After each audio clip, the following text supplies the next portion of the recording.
Sigue avanzando el proceso constituyente. ¿Cuáles son las principales preocupaciones? ¿Cómo se van a elegir eventualmente los convencionales? ¿Qué pasa con los escaños reservados? Una discusión que tenemos pendiente. Eso y más junto a Pablo Valderrama, director ejecutivo de Idea País. ¿Cómo está Pablo? Buenas tardes. Hola Bárbara, buenas tardes. Muchas gracias por la invitación. Bueno, justamente el último tema que mencioné, que es uno de los más actuales, la discusión de los escaños para los pueblos originarios. ¿Dónde está la traba? Por lo menos a nosotros nos han dicho casi todos que hay acuerdo transversal en que tienen que haber escaños reservados para pueblos originarios. El tema es cuántos, cómo se pueden elegir y todo eso. ¿Dónde están los problemas? Bueno, tú lo describes bien, Bárbara. El problema está en cuántos, yo creo, y cómo se va a elegir. Y en cuántos, a mí me parece que ya es seguir agregándole pelo a la sopa respecto a algo distinto que lo que se acordó tanto el 15 de noviembre del año pasado, como también la votación que nosotros tuvimos. Cuando nosotros fuimos a votar y votamos por la convención constitucional o la convención mixta, se hizo dentro de un paraguas, digamos, que eran 155. Y hoy la oposición lo que está planteando es que hay que incorporar veintitantos más, digamos, a esos 155. Entonces, eso a mí me parece que es un primer pelo que se le agrega a la sopa, que es distinto a las opciones por las cuales nosotros votamos. Y ahí yo soy mucho más partidario de la opción que ha impulsado Chile Vamos, que es que sea dentro de los 155 convencionales que se reserven escaños. Yo creo que eso es, no solamente es más lógico en términos de qué es lo que la ciudadanía votó, sino que incluso es, simbólicamente me parece que es más razonable precisamente porque era lo que se presentó desde un minuto. Y lo segundo que tiene que ver con el cómo se eligen, ahí uno tiene que preguntarse si es que es importante que los que elijan en esto sean personas que pertenecen a alguno de los pueblos originarios o no. Y yo soy de la idea que sí, siguiendo por ejemplo el modelo neozelandés, que es bastante impulsor de las materias respecto a los pueblos originarios, tiene por ejemplo un padrón reservado para las personas que se autoidentifican, como es la propuesta que está hoy día arriba de la mesa. Entonces, creo que seguir agregándole ese segundo pelo a la sopa en conjunto con el primero simplemente va estorbando, va trabando una discusión que debe ser, a mi juicio, mucho más, eh, eh, teniendo mucho más a la vista lo que se acordó desde el 15 de noviembre y el 25 de octubre pasado. Ahora, yendo en profundidad en ese punto, en la reforma constitucional que dio pie al plebiscito y a todo este proceso, dice 155 en este convención, la convención constitucional, Claro. constituyente. ¿Por qué ahora pareciera que eso no importa o que da lo mismo o se puede arreglar o se le quita valor? ¿Por qué se está tratando de cambiar eso? Sí, a ver, yo no Bueno, quiero atribuir intenciones, yo creo que eso no hay que hacerlo ni en política ni en ningún otro lugar, pero al menos uno puede leer un cierto cálculo político, principalmente de la izquierda. De hecho, y lo han dicho, digamos, ya no me acuerdo bien quién lo dijo la semana pasada, pero que básicamente aumentando el número de escaños reservados a los 155, que queden algo así como 170 y tantos, 180, eso permitiría a la oposición alcanzar un nivel de representación mayor. Y por tanto sería una manera casi siquiera administrativa de alterar la composición esperable de la convención. La derecha va a sacar muy probablemente entre un 30 y un 40%, que eso es lo que con estas reglas electorales puede alcanzar, pero con esto se alteraría esa posibilidad. Entonces, yo no quiero atribuir intenciones, pero por lo menos lo que ya se ha deslizado es que detrás de esto no solamente hay una preocupación por la composición de la convención, principalmente respecto al aporte que pueden hacer los pueblos originarios, sino también hay una manera de alterar la composición en tanto equilibrios políticos. Y eso me parece que es un tercer pelo en la sopa que va alterando lo que acordamos, no solamente el 15 de noviembre, sino también a que acordamos el 25 de octubre. ya, o sea, esto considerando que los escaños que podría conseguir el oficialismo, al agrandar el número total, terminaría siendo un porcentaje menor en Efe- proporción. Efectivamente, y eso es lo que hace alterar los equilibrios políticos, que a mí me parece que es una mala señal, precisamente porque altera lo que hemos acordado ya en dos instancias. Ya, ahora, eso considerando también que los pueblos originarios pueden hacer, inclinarse hacia alguno de los sectores también, Claro, o sea, lo que tiene detrás de eso es una intuición que puede estar equivocada, porque hay personas que pertenecen a pueblos originarios que no son parte de la y que oposición. votan derecha en algunas partes, bien Claro, fuerte. estoy Mm. pensando, por ejemplo, en la diputada Araceli Leuquén de RN, pero uno intuitivamente lo que piensa acá es que efectivamente lo que se va a poder alterar son los equilibrios políticos, porque los pueblos originarios, en principio, hay que hacer matices, pero en principio estarían mucho más llanos a ser representados o estar dentro del marco de la oposición. Y eso, como decía, me parece que es una manera bastante, quiero ser elegante, Bárbara, pero una manera bastante poco leal, digamos, de enfrentar el proceso constitucional, que, como hablábamos fuera de cámara, no es una elección simplemente, no es simplemente una de las tantas elecciones que estamos enfrentando, sino que es tal vez el momento político más importante de un periodo de la historia de Chile de los 60 años, o sea, 30 años para atrás y probablemente 30 o incluso 40 años para adelante. Entonces, seguir trabando este proceso con incorporar lo que a uno le gustaría en abstracto me parece que no tiene a la vista, que acá no estamos jugando simplemente una elección, sino que probablemente un instrumento que va a seguir habitante en los próximos 30, 40 años del país.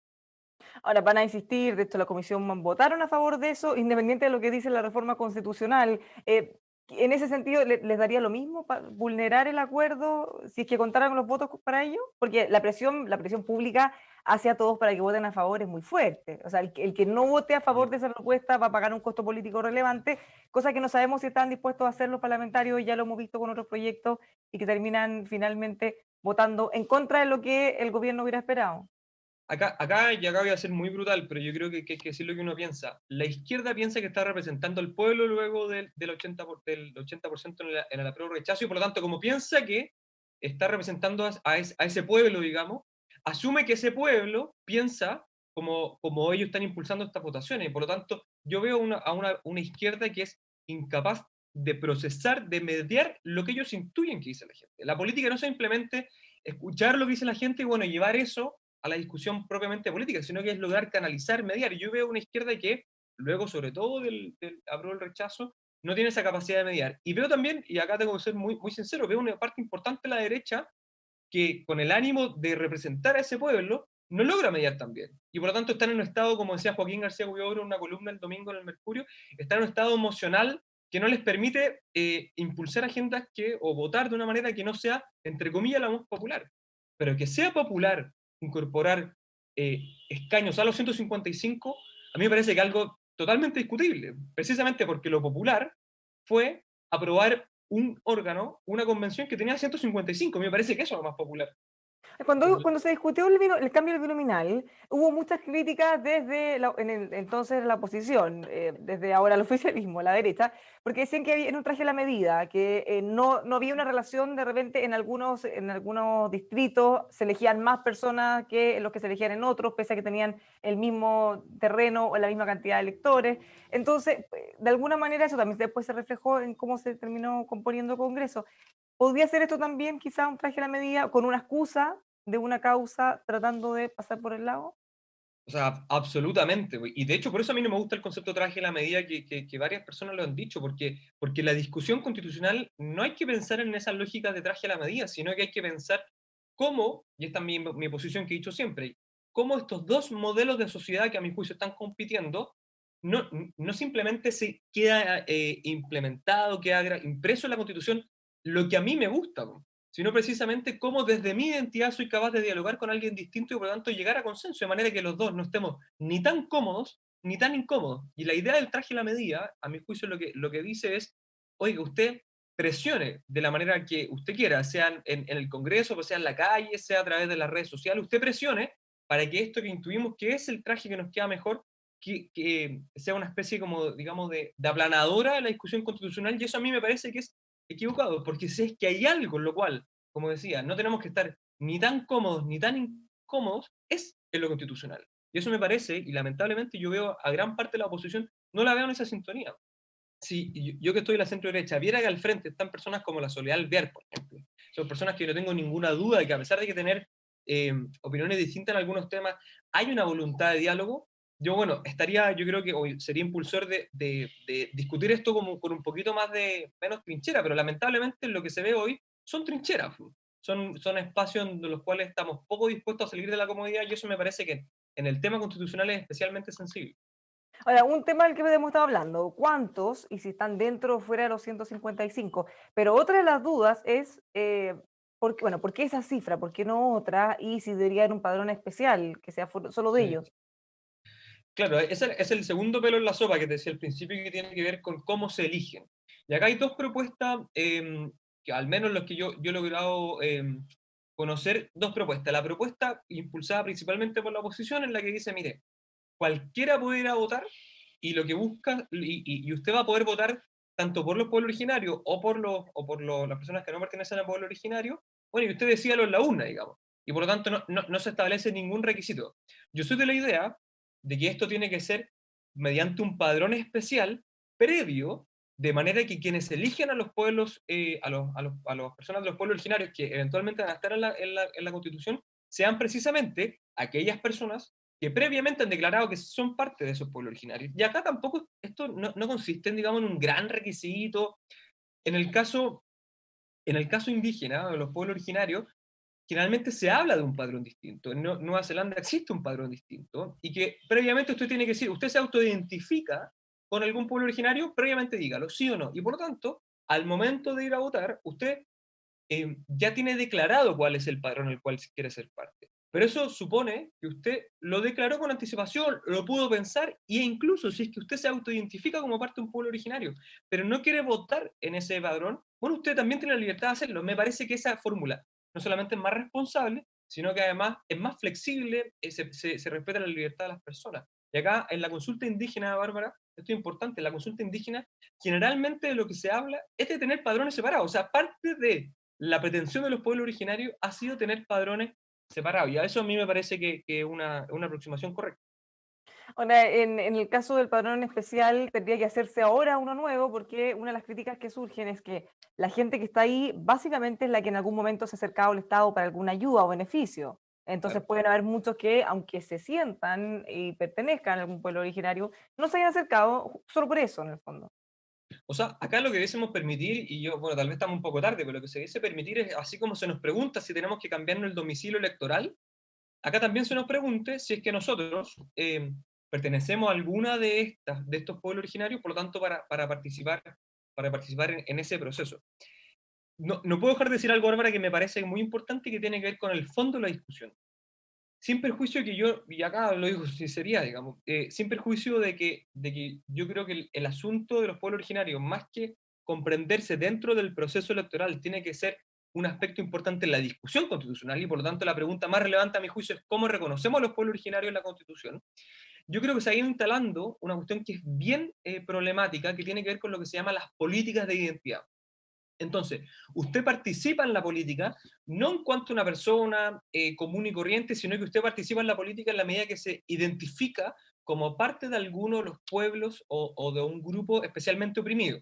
Entonces, pueden ser los pueblos originarios, pueden ser minorías sexuales, pueden ser, en fin, uno puede ponerse muy creativo. Y que en principio, a mí me parece razonable, porque es cómo logramos involucrar a esas personas en la discusión política.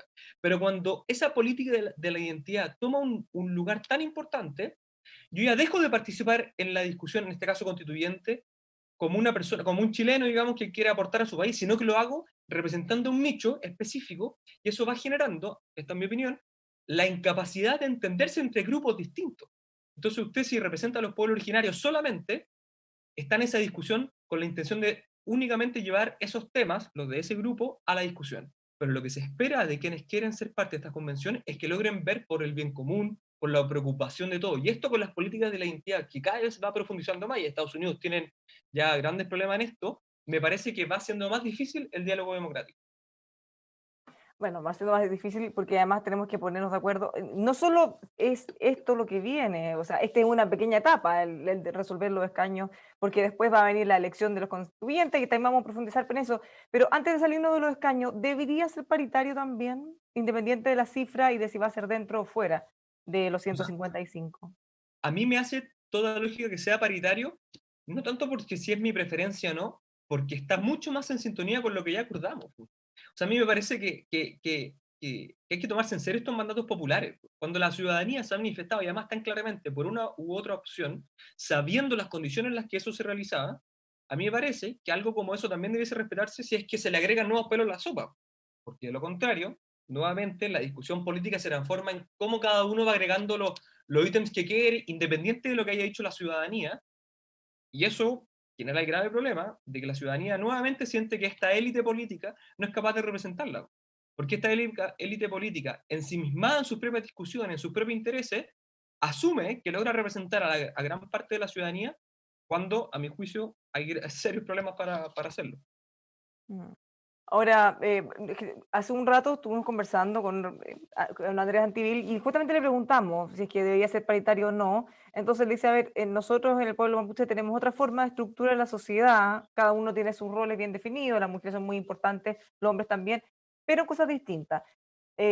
si nosotros miramos la sociedad en general, podríamos decir lo mismo de todo. Así ha funcionado siempre y es una de las cosas que nosotros justamente, o sea, nosotros me refiero a todo lo que se está buscando con todas las legislaciones, con este comité paritario, con la ley de cuotas, es avanzar hacia algo distinto en todo el mundo.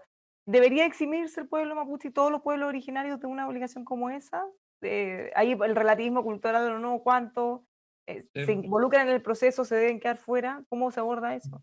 No, es una gran pregunta, y acá yo creo que están, digamos, en una posición muy incómoda quienes han impulsado, sobre todo la agenda de los pueblos originarios, de aumentar los escaños, porque la lógica creo que detrás de eso es lo siguiente. ¿Cómo somos capaces de incorporar a los pueblos originarios al ambiente, a la nación, al funcionamiento del pueblo chileno? Porque esto por lo menos es la idea que yo defiendo. No se trata de generar dos polos distintos que conviven, es decir, el pueblo chileno y los pueblos originarios. La pregunta, por lo menos a mi juicio, es cómo somos capaces de incorporar a los pueblos originarios en el pueblo chileno, en la nación chilena, respetando sus costumbres, promoviendo sus tradiciones. Y por lo tanto, si es que nos tomamos, al menos a mi juicio, la idea de que hay que incorporar a los pueblos originarios en la vida nacional, eso también supone, y acá, en fin, esto puede ser impopular, supone que los pueblos originarios están dispuestos a, a acatar ciertas normas que el pueblo chileno se ha dado, como por ejemplo, que va a haber una convención constitucional. Eso ya es una regla. Los pueblos originarios están incorporando esa regla. Otra regla, que es solo la manera de elegirlo, que va a ser por medio de las normas de la Cámara de Diputados. ¿Por qué vamos a hacer una excepción en esta materia si el pueblo chileno ha considerado que eso es una materia importante? Yo creo que no hay argumento. Y precisamente los que han estado por impulsar la agenda desde la oposición, yo creo que en esto van a tener una disyuntiva bien incómoda, porque al mismo tiempo que han impulsado con fuerza el tema paritario y los pueblos originarios, acá los pueblos originarios, yo no había escuchado la entrevista que me dices tú, Mm. pueden tener una posición distinta. ¿Qué va a prevalecer? La voluntad del pueblo chileno, lo que ellos mismos eligieron, o se va a respetar en esto y vamos a hacer una excepción? Vamos a considerar que, por ejemplo, en este caso, las mujeres no tienen que participar en igualdad de condiciones, y me parece que ahí hay una posible contradicción. No, y es que hay otro punto relevante, porque la constitución de la que ellos sean parte de la redacción no es solo para ellos, es para todos. A menos Efectivamente, entonces, esas visiones, sea cuales sean, de los pueblos originarios, de todos los tradicionales, van a ser las normas para todos y ojalá por harto tiempo. efectivamente. Y por eso a mí me parece interesante lo que decía antes, que es que ellos se introducen a esta discusión no con el ánimo solamente de llevar hacia a la discusión política las demandas de los pueblos originarios, porque este no es el lugar para hacerlo. Este es un lugar para discutir las normas fundamentales que van a regir a todas las personas que habitan en Chile. Esa es la pregunta, sean de pueblo originario, sean o no, sean de minorías sexuales, sean o no, personas con algún tipo de capacidad diferente en materia física o no, aplica para todos. Y por lo tanto, si es que vamos a darle espacio a estas personas para que participen en la discusión constitucional, tiene que hacerlo con las reglas que el pueblo chileno ha decidido. Me parece que algo contrario a eso sería privilegios que no son justificables. Mm. Ahora, respecto a la elección de los constituyentes, también hay un tema que es bien relevante, que preocupa. ¿Cómo van a elegir? ¿Qué tanto van a participar los independientes? ¿Qué tan competitivos pueden ser los independientes, considerando que siempre puede estar la tentación de recurrir a cartas conocidas, a políticos con trayectoria, por ejemplo? O sea, Sí, a una ver, cosa es que le den el cupo y otra cosa es que tengan el escenario para eventualmente ser elegidos. efectivamente. Y quiero, Bárbara, ir un paso previo. Los independientes acá pueden participar en la lista de los partidos o fuera de la lista de los partidos.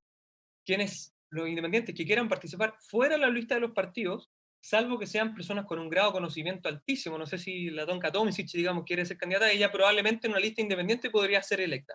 Pero para las personas comunes y corrientes, juntar las firmas y además ganar una elección en una lista independiente es prácticamente imposible. Entonces eso yo creo que hay que decirlo con la verdad, porque acá hay un entusiasmo de participar en listas independientes que yo creo que por las normas actuales es básicamente una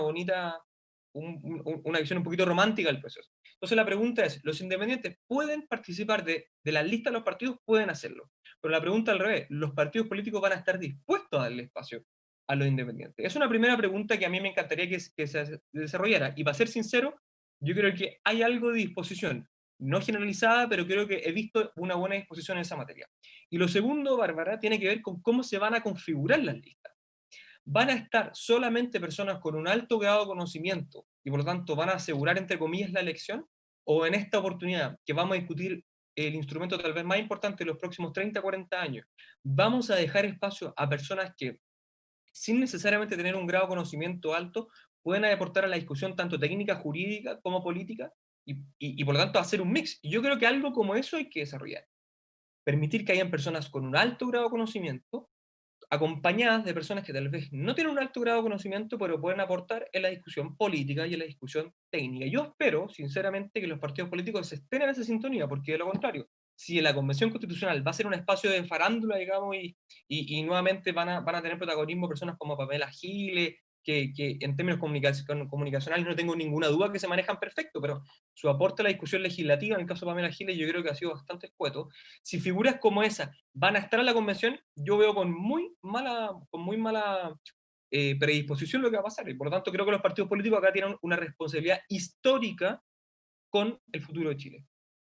Ahora, una pregunta es, ¿cuántos riesgos van a estar dispuestos a asumir los partidos? Porque una cosa es dar, como decíamos recién, efectivamente ceder un cupo, pero ellos necesitan obviamente tratar de irse a la segura porque lo que ahí se elija va a ser lo que después el equipo que va a redactar la Constitución. Por O eso, sea, ¿hasta cuándo van a ser capaces de correr riesgos de votar por gente que consideren que es muy buena, lo que quiero decir, más allá de que sea o no competitiva electoralmente? yo soy muy consciente que acá esto es una discusión política electoral y por lo tanto los factores o las variables electorales hay que tenerla a la vista. Pero simplemente creo que tenemos que lograr hacer un buen mix de personas que tienen un grado de conocimiento y por lo tanto que no sean solamente con conocimiento jurídico, con personas que puedan aportar en esa dimensión. Ese mix yo creo que es lo que se debiese optar. Y acá por una razón muy sencilla, porque la discusión, y acá esto lo he dicho varias veces, esto no es una discusión de abogados. Yo soy abogado y lo digo desde ahí, esto no es una discusión de abogados. Yo he escuchado a varias personas decir, yo como abogado constitucionalista quiero participar en esto. Oiga, ojalá usted no participe como abogado constitucionalista, porque esto no es, o no sea su única razón, porque esto no es una discusión jurídica, técnica, solamente, sino que es una discusión política y por lo tanto tienen que estar en la discusión constitucional, en la convención, personas que logran juntar esos dos mundos, a mi juicio, de la mejor manera. Ojalá también hayan sociólogos. La discusión constitucional es esencialmente sociológica. Si no hay espacio a gente como ella y gente como el mundo, digamos, con la farándula, o por el contrario, solamente abogados técnicos, pero probablemente haciendo feria, no son capaces, digamos, de comunicar su idea en un lenguaje sencillo, me parece que esos dos extremos son problemáticos y hay que intentar acá lograr incluir en la discusión a personas de distintos perfiles que se complementen para que no solamente ganen elecciones, sino para que la discusión constitucional llegue a buen puerto. Hay un año solamente. Mm. Muchísimas gracias por haber conversado con nosotros y ahora sí, finalmente, se me queda el tintero. ¿Estaría dispuesto a ser un candidato para la convención? Absolutamente, yo creo que personas, yo tengo 28 años, personas jóvenes que no somos garantía de pureza en ningún sentido, pero que sí podemos aportar con nuevas ideas, yo creo que tienen que tener los espacios en un momento histórico como el que estamos viviendo en Chile, yo creo que tenemos que estar los jóvenes dispuestos a ponerle el pecho a la fala. Yo no soy militante de un partido político, así que eso obviamente, como hablábamos antes, en trampa más, pero yo veo buena disposición a acoger a gente de mi perfil y espero que si es que se logra llegar a un puerto, llegar a la convención y tratar de poner algunas de las ideas que aquí en varios programas hemos ya conversado, Bárbara. Muchas gracias. Entonces nos viene a contar cuando tengan novedades. Pues que tengan muy buen día. Gracias, estamos viendo. Un abrazo. Los dejamos invitados a que sigan junto a nosotros en emol.com.